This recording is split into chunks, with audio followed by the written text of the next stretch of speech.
డయాబెటీస్‌లో 2 రకాలు ఉంటాయండి బ్రాడ్‌గా. టైప్ 1 అంటాము, టైప్ 2 అంటాము.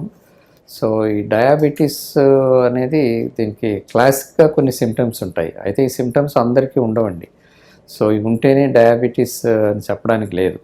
సో, ఎక్కువగా ఈ డయాబెటిక్ పేషెంట్స్‌లో వెయిట్ లాసు, ఎక్కువగా దాహం కావడము, ఎక్కువగా ఆకలేయడము, ఎక్కువగా ఆకలేసి ఎక్కువ తిన్నా గానీ బరువు తగ్గిపోవడము, యూరిన్ ఎక్కువగా నడవడము. సో, ఇలాంటివన్నీ కూడా టిపికల్ సింప్టమ్స్ అనమాట. అయితే ఈ టిపికల్ సింప్టమ్స్ అనేవి అందరి పేషెంట్స్‌లో ఉండవండి. సో, 50% పేషెంట్స్‌లోనే ఈ టిపికల్ సింప్టమ్స్ అనేవి ఉంటాయి. ఈ చాలామందికి రొటీన్ ఎగ్జామినేషన్‌లో హాస్పిటల్‌లో వేరే జబ్బు కోసం అడ్మిట్ కావడము, లేదంటే హెల్త్ చెకప్ ప్యాకేజెస్‌లో చేయించుకున్నప్పుడు అలాంటి వాటిలో కూడా ఎంతోమందికి మేము షుగర్ బయటపడటం అనేది చూస్తుంటాం.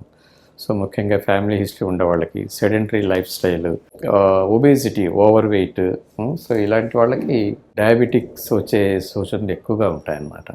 అయితే కొందరికి మాత్రము ప్రీ డయాబెటిస్ రేంజ్‌లో ఉంటుందన్నమాట. ఈ హెచ్బీఏవన్సీ 5.7 నుంచి 6.4 ఉండేవాళ్ళని ప్రీ డయాబెటిస్ రేంజ్ అంటాము. అలాగే ఫాస్టింగ్ బ్లడ్ షుగర్ 100-126 ఉండేవాళ్ళకి ప్రీ డయాబెటిస్ అంటాం. సో, అలాగే సో, ఈ ప్రీ డయాబెటిస్ రేంజ్‌లో ఉండే వాళ్ళకి మనం డయాబెటిస్ ఆన్సెట్‌ని పోస్ట్‌పోన్ చేయవచ్చనమాట. ఎలాగంటే